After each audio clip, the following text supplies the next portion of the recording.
Pendant longtemps, Christian a eu un rapport maladif avec l'argent. Il ne savait jamais combien il y avait sur son compte, alors même retirer des billets au distributeur était pour lui une épreuve.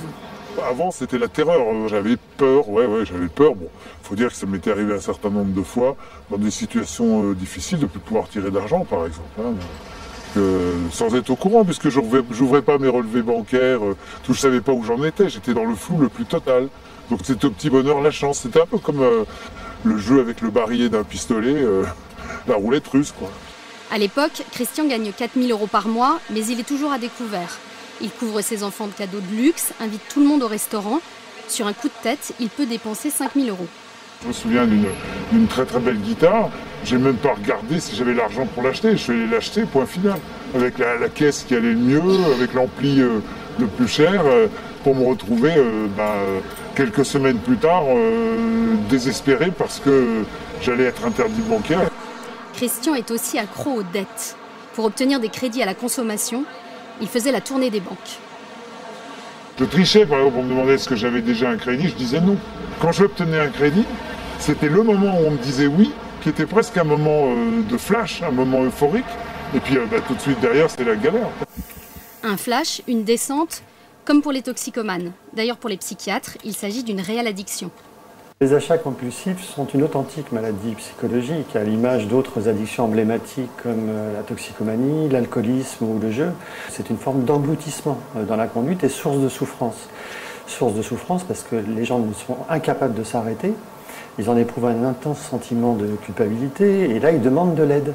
Et en plus, ces conduites en général d'achats compulsifs sont source d'endettement important qui peuvent détruire la cellule familiale, le couple. Quand Christian réalise qu'il va être interdit bancaire et qu'il ne va même plus pouvoir payer le train pour aller voir ses enfants en province, il touche le fond. Il a alors 60 000 € de dettes et n'arrive à parler de sa névrose à personne. Ma solution, je l'avais trouvée. J'allais me suicider, mes enfants allaient toucher une assurance. Et voilà, c'était la seule solution que j'avais trouvée à mon désendettement. C'est une maladie mortelle. Souvent, ça paraît anodin, mais c'est comme la drogue ou l'alcool. C'est une maladie mortelle. Ce qui lui sauve la vie, c'est sa rencontre avec une association d'entraide, les Débiteurs Anonymes, un groupe de parole sur le modèle des alcooliques anonymes. Il y côtoie Michel, qui devient son parrain.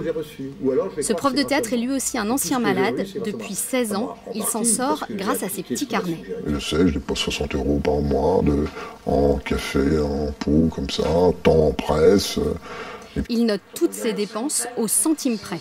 Après, je fais des totos à la fin de la semaine, et après à la fin du mois, et après je vois si ça correspond à mon plan de dépenses, je vois qu'est-ce que je dois équilibrer, où est-ce que je dois faire attention, et je vois où j'en suis, je vois qui je suis presque. C'est une nécessité, c'est une question de survie, c'est comme un diabète qui fait ses piqûres d'insuline 3-4 fois par jour. Aujourd'hui, Michel va bien.